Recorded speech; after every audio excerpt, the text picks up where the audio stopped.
विगत कक्षा में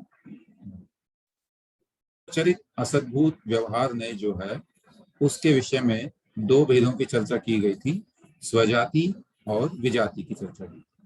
स्वजाति में जो भी परिवारजन अथवा पुत्र इत्यादि हैं उनको अपना बतलाना, तो ये अपनी ही जाति के माने जीव द्रव्य जैसा मैं हूँ वैसे ही वे हैं और उनको अपना कहना, तो ये जो है उपचरित असद्भूत व्यवहार नहीं है।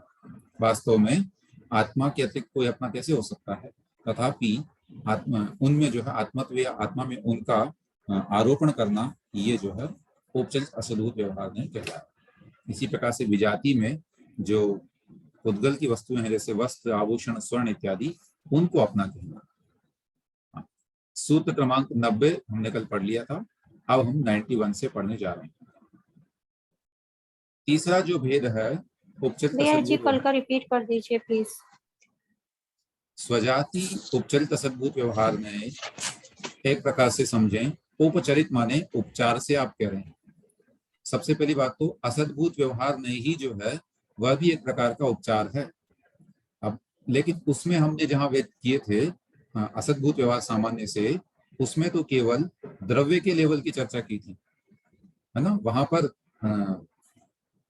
ज्ञान को मूर्तिक कहना इत्यादि बात की गई थी। लेकिन यहाँ पर जो है उस द्रव्य का जो अशुद्ध स्वरूप है वो तो निश्चित रूप से उपचरित ही है।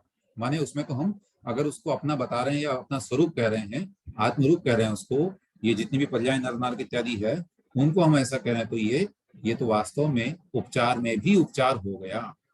पहली बात तो पुद्गल ही मुजरूप नहीं है, उसको मुजरूप कहना, आत्मरूप कहना, यही असद्भूत हो गया।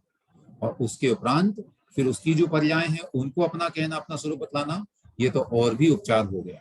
अतः ये उपचरित असद्भूत व्यवहार है। इसके तीन भेद किए गए हैं, स्वजाति, विजाति और स्वजाति विजाति।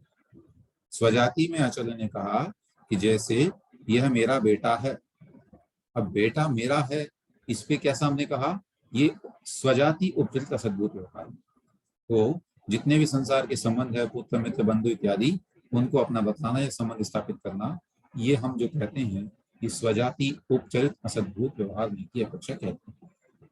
क्योंकि हमने जिन द्रव्यों को अपना कहा है वे चेतन तो हैं, इसलिए स्वजाति हो गए।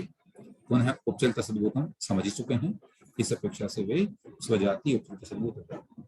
फिर इसी प्रकार से विजाति की बात की गई, तो विजाति उपचरित असद्भूत व्यवहार में स्वर्ण, आभूषण इत्यादि कोई भी वस्तु है, वाहन है, मकान है, घर है, ये जो भी है, इनको अपना कहना कि यह वस्तु मेरी है, ये पेन मेरा है, ये पुस्तक मेरी है, ऐसा कहना, है ना। और भी जो आभूषण इत्यादि है मेरा, तो ये सब विजाति है, क्योंकि उद्गलमय है, चेतन नहीं है, अचेतन है, इसलिए विजाति है। पुनः उपचरित असद्भूत है, क्योंकि ये तो उपचार पर भी उपचार को प्राप्त हो रहे। पुद्गल को ही अपना नहीं कहते, पुनः इन वस्तुओं को अपना कहना, ये तो पुद्गल स्वयं पुद्गल का भी शुद्ध रूप नहीं है, उसका भी अशुद्ध रूप है, तो उपचार में भी ये उपचार हो गया। चलिए अब आगे हम बढ़ते हैं। स्वजाति विजात्योपचरिता सद्भूत व्यवहारो यथा देश राज्य दुर्गादि मम। स्वजाति विजात्योपचरिता सद्भूत व्यवहारो यथा देश राज्य दुर्गादि मम। ये पढ़ने से समझ में आ रहा है कि स्वजाति विजाति माने दोनों प्रकार के जहां मिश्रित हो रहे हैं, ऐसा उपचरित असद्भूत व्यवहार है। इसमें क्या कर रहे हैं, कह दिया कि जैसे यह देश मेरा है, ये राज्य मेरा है, ये दुर्ग मेरा है इत्यादि हमने कथन किया, तो देश को अपना कहने के अंतर्गत क्या हुआ, देश में तो चेतन वस्तु भी आ गई और अचेतन भी आ गया। इस प्रकार से दोनों ही स्वजाति और विजाति को अपना कह देने से, अर्थात आत्मा पर अपने साथ में जो है स्वजाति और विजाति द्रव्यों का आरोपण करने से, यह स्वजाति विजाति उपचरित असद्भूत व्यवहार है। देखें यहाँ पर मिश्र द्रव्य का स्वामीपना बतलाया गया है, क्योंकि देशादिक में सचेतन और अचेतन दोनों ही प्रकार के पदार्थों का समावेश रहता है। मय की अपेक्षा माने आत्मा की अपेक्षा देशादिक में रहने वाले सचेतन पदार्थ स्वजातीय हैं और अचेतन पदार्थ विजातीय हैं। अतः यह देश अथवा यह राज्य मेरा है ऐसा ग्रहण करना स्वजाति विजाति उपचरित असद्भूत व्यवहार में। यहाँ पर सचेतन अचेतन मिश्रित पदार्थ को अभेद रूप से ग्रहण किया गया। मैंने सिंपली कह दिया कि यह सब मेरा है। जो भी हमको यहाँ पर राज्य में हमने कह दिया उसमें तो सब आ जाएंगे, उसके नौकर चाकर इत्यादि जो भी हैं उन सबको अपना कह दिया। इस प्रकार से चेतन और अचेतन दोनों ही मिश्रित रूप से यहाँ पर स्वजाति विजाति उपचरित होने को प्राप्त हुआ। इसी का संस्कृत में चक्र में वर्णन आया है। देशं दुर्गम च राज्यं च गृह्णाति हममेति यः उभयार्थोपचारत्वादसद्भूतोपचारकः। देश दुर्ग राज्य आदि को जो ग्रहण करता है अर्थात ये मेरे हैं इस प्रकार से जो कहता है वह नए उभयार्थोपचारत्वात्, उभय माने दोनों प्रकार के पदार्थों का, अर्थ माने पदार्थ, तो चेतन और अचेतन दोनों प्रकार के पदार्थों का उपचार कर लेने से असद्भूतोपचार का माने उपचरित असद्भूत नए हैं। कैसा है? स्वजाति विजाति उपचरित असद्भूत व्यवहार। प्राकृत में भी आया इसी का वर्णन। देशं च राज्यं दुर्गम एवं जो चेव भणै मम सौवं उभयथे उपयरियो भूयस भूय व्यवहारो। देशं च राज्यं दुर्गम एवं, देश राज्य दुर्ग इत्यादि जो चेव भणै मम सौवम, जो ऐसा कहता है कि ये सब मेरे हैं, ऐसा जो कहता है वो उभयथे दोनों प्रकार के पदार्थों में उपचर्यो होई, अर्थात उपचरित असद्भूत व्यवहारो असद्भूत व्यवहार नहीं होता है। इस प्रकार से उपचरित असद्भूत व्यवहार उपनय के 3 भेदों का कथन यहाँ पर हुआ। ठीक है ना? तो शुरू से हम बात करते हैं अगर, तो जो नए थे 9 प्रकार के उनके वर्णन किए, उसमें तो 28 भेद बताए हमने कुल मिला के। कौन कौन से बताए? सर्वप्रथम तो द्रव्यार्थिक नय के 10 भेद किए, फिर उसके उपरांत पर्यायार्थिक नय के 6 भेद कर दिए, पर्यायार्थिक के 6 भेद कर दिए, फिर उसके उपरांत नेगम के 3 भेद किए, भूत भावी और भविष्य, सॉरी वर्तमान। फिर उसके उपरांत हमने संग्रह नय के, व्यवहार नय के और विशुद्ध नय के, इन तीनों के 2-2 भेद किए थे। और वो कौन से थे?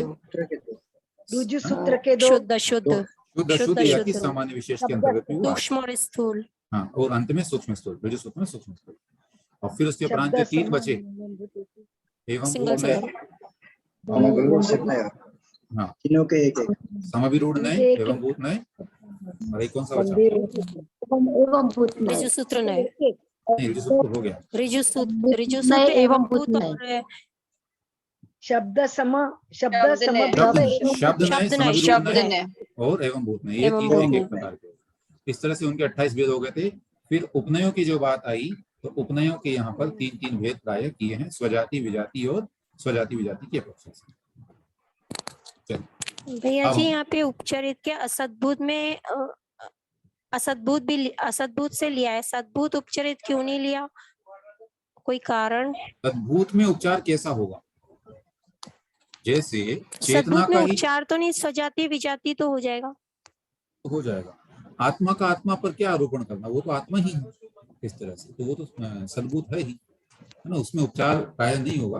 माने वो तो आत्मा को आत्मा से समझाने के लिए क्या आप उसमें आरोपण करने के, हालांकि उसमें भी अब करना चाहें तो सीधे भगवान को किया ही था वहां पर उपचार के रूप से कि अजंत भी सिद्ध ही है इत्यादि जो कहा गया था, वह भी एक प्रकार से उपचार है, व्यवहार।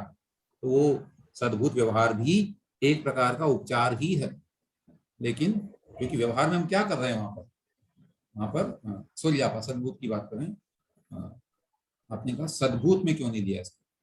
तो सद्भूत में वहां पर जो है अन्य द्रव्य का अन्य द्रव्य में आरोपण नहीं किया जाता, कोई ग्रहण करता है ना, शुद्ध अशुद्ध कोई ग्रहण करेगा। वही कह रहे हैं ना, उसमें जो है आरोपण नहीं होगा, वो असद्भूत में ही होगा आरोपण।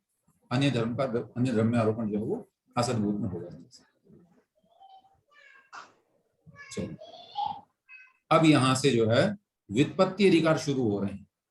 अभी तक तो जो है एक प्रकार से ये ग्रंथ संक्षेप में संपन्न हो गया है ना। अब यहाँ पुनः उसी जो हमने पढ़ लिया अभी तक उसी की व्युत्पत्तियां माने परिभाषाएं बताएंगे, एक एक शब्द की परिभाषाएं आएंगी। गुण से हमने शुरू किया था, गुण है, पर्याय है, द्रव्य है, उसके उपरांत स्वभाव है, फिर उसके उपरांत नए उपनय इत्यादि सब आए थे। तो इन सब की परिभाषाएं आचार्य यहाँ से बताना शुरू कर रहे हैं। आइए इसको आरंभ करते हैं। सूत्र क्रमांक 92 गुण व्युत्पत्ति अधिकार में पहला सूत्र। सह भुवो गुणाः क्रमवर्तिनः पर्यायाः। सह भुवो गुणाः क्रमवर्तिनः पर्यायाः। इस सूत्र में गुण और पर्याय की परिभाषा बताते हुए आचार्य कह रहे हैं सह भुवो अर्थात साथ में रहने वाले, साथ में ही होने वाले गुण होते हैं। किसके साथ में रहने वाले?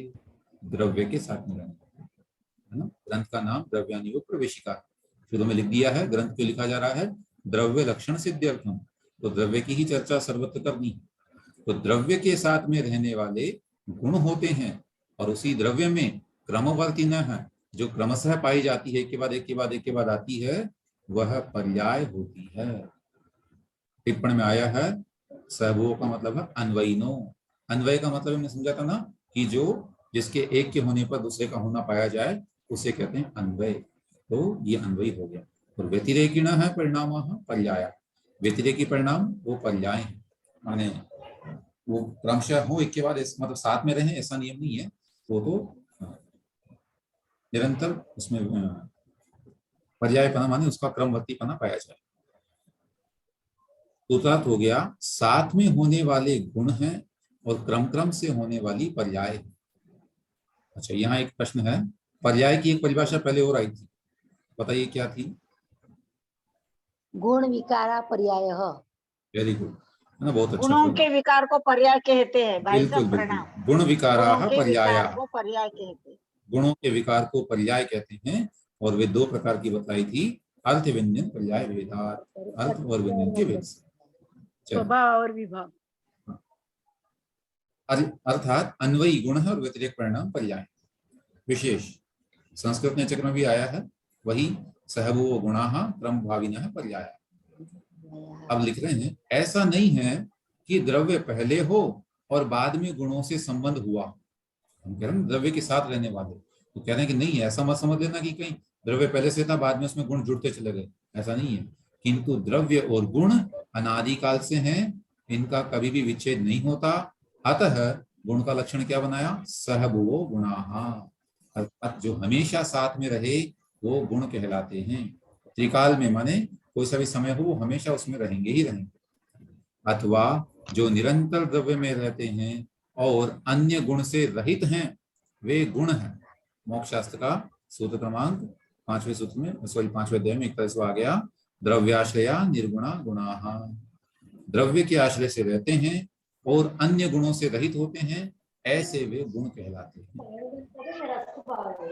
जैसे ज्ञान गुण है, हमेशा आत्मा के साथ रहेगा, आत्मा के अलावा अन्यत्र नहीं पाया जाएगा और आत्मा को छोड़ करके कभी अलग नहीं जाएगा। मतलब ऐसा नहीं कि आत्मा से अलग हो जाए वो गुण, कभी अलग नहीं होगा। पुनः उस गुण में अन्य गुणों का अभाव है, माने वह सिर्फ ज्ञान गुण है, उसमें अन्य गुण नहीं पाए जाते। इस प्रकार से यहाँ पर संक्षेप में गुणों की परिभाषा बता दी कि जो साथ में रहें, अर्थात द्रव्य के साथ रहने वाले गुण हैं और क्रमशः होने वाली वो पर्याय। पर्याय द्रव्य की भी होगी और गुणों की भी होगी, ये हम पहले पढ़ चुके। आगे बढ़ते हैं। विशेष प्रकार से गुण का लक्षण को गुण्यते पृथक क्रियते द्रव्यम द्रव्याद्यैहि ते गुणाः। गुण्यते अर्थात पृथक क्रियते। देखना संस्कृत में ये जो परिभाषाएं बनाई जाती है तो इस प्रकार से भी लिखी जाती है। गुण्यते का यहाँ पर अर्थ लिखा गया पृथक क्रियते। गुण शब्द की परिभाषा बताई, गुण्यते इति गुणः, जिसके माध्यम से गुण किया। गुण्यते, गुण्यते का मतलब क्या है? गुण्य क्रिया का मतलब हो गया, गुणन क्रिया का मतलब पृथक करना, माने अलग करना। तो जिसके माध्यम से अलग किया जाता है, किसको अलग करते हैं? द्रव्य को अन्य द्रव्य आदि से, माने जिसके माध्यम से हम एक द्रव्य को दूसरे द्रव्य से पृथक करके पहचान पाते हैं। ते गुणाः, वे गुण हैं, ठीक है ना। तो एक द्रव्य को दूसरे द्रव्य से जहां पर जिनके द्वारा पृथक किया जाता है वे विशेष गुण कहलाते हैं। ये विशेष गुण की बात आ रही, इसमें इंपॉर्टेंट ये भी है, ब्रैकेट में लिख दिया गया विशेष। तो बिल्कुल सही बात है, सामान्य होंगे तो फिर पृथक नहीं कर पाएंगे ना, तो सभी में पाए जाएंगे। यहाँ विशेष गुण की चर्चा कर रहे हैं कि विशेष गुण कौन है? जो एक द्रव्य को दूसरे द्रव्य से पृथक करे वह विशेष गुण है। हम शुरू में पढ़ के आए हैं, सामान्य गुण भी होते हैं, विशेष गुण भी होते हैं। कोई बताएंगे कितने प्रकार के सामान्य गुण और कितने प्रकार के विशेष गुण की बात की गई है आचार्य ने? जी प्रणाम भाई साहब, मैं बताऊं? 10 और 11। बताइए 16। विजया जी। 10 और 11 नहीं 11 नहीं, स्वभाव पे चले गए आप नमिता जी। विजया जी बता रहे हैं। विजया जी बता रहे हैं। अस्तित्व, वस्तुत्व, द्रव्यत्व, प्रमेयत्व, प्रदेशत्व। 16। हाँ 16 वाले। नहीं पहले सामान्य बताइए ना, सामान्य गुण कितने? 10 प्रकार के सामान्य गुण। अस्तित्वम, वस्तित्वम, द्रव्यत्वम, इत्यादि। प्रमेयत्वम, प्रमेयत्व, प्रदेशत्व, अगुरु लघुत्व, चेतना, और फिर इसमें 10। अमूर्तिकत्व, मूर्तिकत्व और हाँ हाँ। इस तरह से 10 प्रकार के सामान्य गुण की बात की गई है और चेतनत्व, अचेतनत्व, 16 प्रकार के दर्शन, ज्ञान, सुख, वीर्य आदि। षोडश विशेष गुण। हाँ बहुत। चलिए आगे बढ़ते हैं। इसी को संस्कृत निचक में लिखा गया है, गुण व्युत्पत्तिर गुण्यते पृथक क्रियते द्रव्यात् द्रव्यम येन असौ विशेष गुण है। यहाँ स्पष्ट लिख दिया गया है कि गुण की व्युत्पत्ति क्या है? गुण्यते अर्थात पृथक क्रियते, अलग किया जाता है, द्रव्य से द्रव्य को, जिसके द्वारा वह विशेष गुण कहलाता है। तो सिंपल है, एग्जाम्पल के लिए विशेष गुण है जैसे ज्ञान गुण। अब ये आत्मा का जीव द्रव्य का गुण है, अन्य द्रव्य में नहीं पाया जाएगा, तो यह जीव द्रव्य को अन्य द्रव्य से पृथक कर देता है, अलग कर देता है, छांट के रख देगा कि हाँ इसमें ज्ञान है भैया, ये तो जीव द्रव्य, इसको जीव मान दीजिए, बाकी अलग द्रव्य होगा। ऐसा सामान्य गुण और विशेष गुण के भेद से गुण 2 प्रकार के हैं। सामान्य गुण सब द्रव्यों में पाए जाते हैं। उन सामान्य गुणों के द्वारा तो एक द्रव्य दूसरे द्रव्य से पृथक नहीं किया जा सकता, है ना, अस्तित्व वस्तु तो सब में पाया जाएगा, लेकिन विशेष गुणों के द्वारा ही एक द्रव्य दूसरे द्रव्य से पृथक किया जा सकता है। अतः गुण का यह व्युत्पत्ति अर्थ विशेष गुण में ही घटित होगा। ये जो हमने अभी गुण की परिभाषा बनाई, गुण्यते अर्थात पृथक क्रियते द्रव्या द्रव्यम, ये विशेष गुण की परिभाषा है। और सहभुवो गुणाः अथवा द्रव्याश्रय निर्गुणा गुणाः, ये दोनों लक्षण सब गुणों में घटित हो जाएंगे, माने ये सामान्य और विशेष सभी में सिद्ध हो जाएंगे। ये भी ध्यान रखना है, सामान्य गुण की परिभाषा बनाते समय आप बनाएंगे सहभुवो गुणाः, और विशेष गुण की परिभाषा बताएंगे तो उसमें आ जाएगा गुण्यते पृथक क्रियते द्रव्यात् द्रव्यम सह गुण है, असौ गुण है या सह गुण लिखा होगा, ये द्रव्यात् द्रव्यम द्रव्यादि ते गुणा। भैया जी एक बार और बताओ ना, सामान्य की क्या बताई थी आपने? सामान्य में हो गया सहभुवो गुणा, जो साथ में रहें, द्रव्य के साथ पाए जाएं, वो गुण है। यद्यपि विशेष में भी आ जाएगा ये, लेकिन सामान्य में वो दूसरा नहीं आ पाएगा। सहभुवो गुणा, गुण की परिभाषा ये बनाते हैं आप कि जो द्रव्य के साथ पाया जाए वो गुण है। तो ये तो सभी प्रकार के गुणों में, ये गुण की बिल्कुल सिंपल परिभाषा, सामान्य परिभाषा है ना। जब भी कथन किया जाता है तो पहले सामान्य कथन किया जाता है और बाद में उसका विशेष बताया जाता है।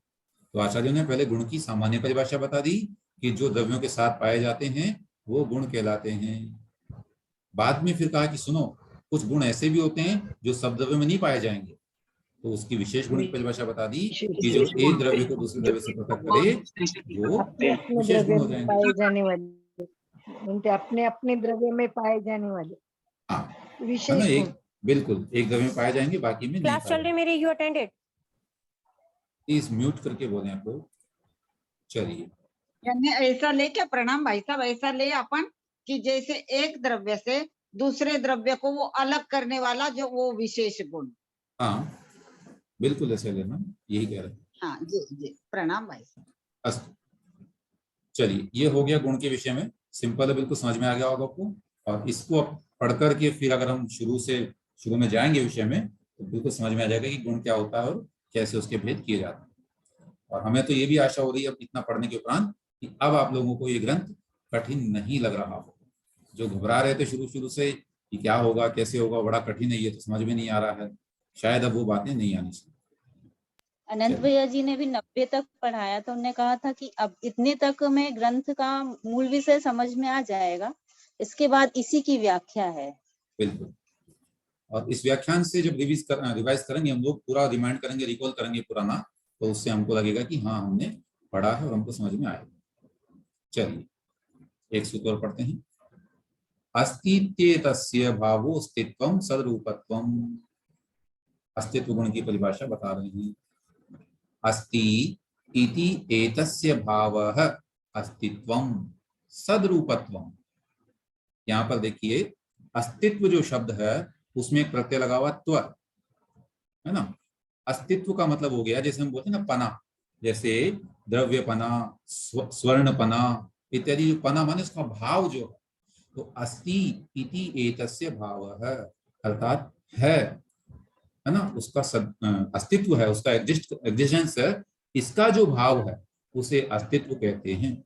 इसी का नाम सदरूपत्वम यानी सत्ता रूप होना, उसका अस्तित्व पाया जाना, ये है अस्तित्व। तो अस्ति इसके भाव को अर्थात सतरूप पने को अस्तित्व कहते हैं। तो प्रत्येक द्रव्य में अस्तित्व गुण नियम से पाया जाएगा। बिना अस्तित्व के कोई गुण कैसे रह सकता है? जिसका अस्तित्व ही नहीं है वो कोई हो ही नहीं सकता, है ना। तो अस्तित्व गुण तो प्रत्येक द्रव्य में नियम से पाया जाएगा, अतः ये सामान्य गुण कहलाता है। इसी की विशेष परिभाषा आई है संस्कृत चक्र में। भावो अस्तित्वम सीरति स्वकीयान गुण पर्यायान व्याप्नोति इति सत्। कौन कर रहे हैं, प्लीज ना करें। अस्ति का भाव अस्तित्व है। भावो माने भाव, किसका भाव? अस्ति का भाव। तो अस्तित्व का अस्ति का भाव अस्तित्व है, और अपने गुण और पर्यायों में जो सीरति अर्थात व्याप्नोति माने व्याप्त होने वाला सत है। जो सत रूप की परिभाषा हमने बताई ना कि अस्तित्व किससे कहते हैं? सदरूप पने को, माने उसकी सत्ता का होना।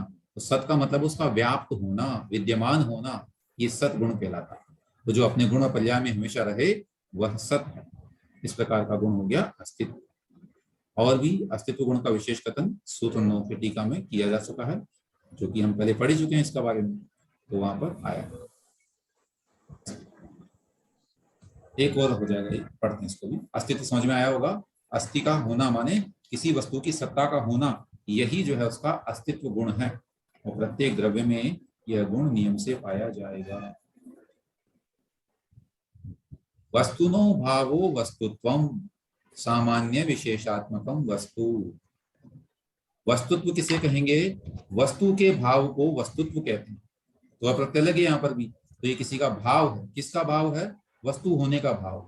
कोई भी द्रव्य वस्तु है, इस कारण से उसे वस्तुत्व कहा जाता है, उसमें वस्तुत्व गुण पाया जाता है। फिर प्रश्न है कि वस्तु किसे कहते हैं? तो आचार्य ने उत्तर दिया सामान्य विशेषात्मकम वस्तु। जिसमें सामान्य विशेषात्मकपना पाया जाए वह वस्तु होती है। सामान्य विशेषपना तो प्रत्येक द्रव्य में पाया जा रहा है, इस कारण से प्रत्येक द्रव्य वस्तुत्व गुण से युक्त है। या हम कह सकते हैं प्रत्येक द्रव्य अपने आप में एक वस्तु है।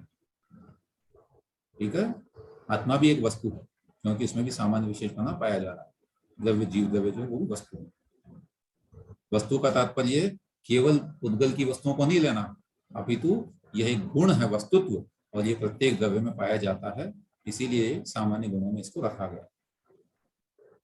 यही लक्षण संस्कृत चक्र में भी आया है, सेम टू सेम बिल्कुल, वस्तु भाव इत्यादि।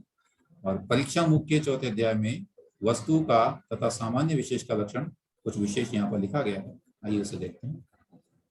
सामान्य विशेषात्मा तदर्थो विषय सामान्यम द्वेधा तिर्यक ऊर्ध्वता भेदा सदृश परिणाम तिर्यक खंड मुंडादिषु गोत्ववत् परापर विवर्तव्यापी द्रव्यम ऊर्ध्वता मृत इव स्थासादिषु विशेषश्च पर्याय व्यतिरेक भेदात् एकस्मिन् द्रव्ये क्रमभाविनः परिणामाः पर्यायाः आत्मनि हर्ष विषादादिवत् अर्थांतर्गतो विसदृश परिणामो व्यतिरेको गो महिषादिवत्।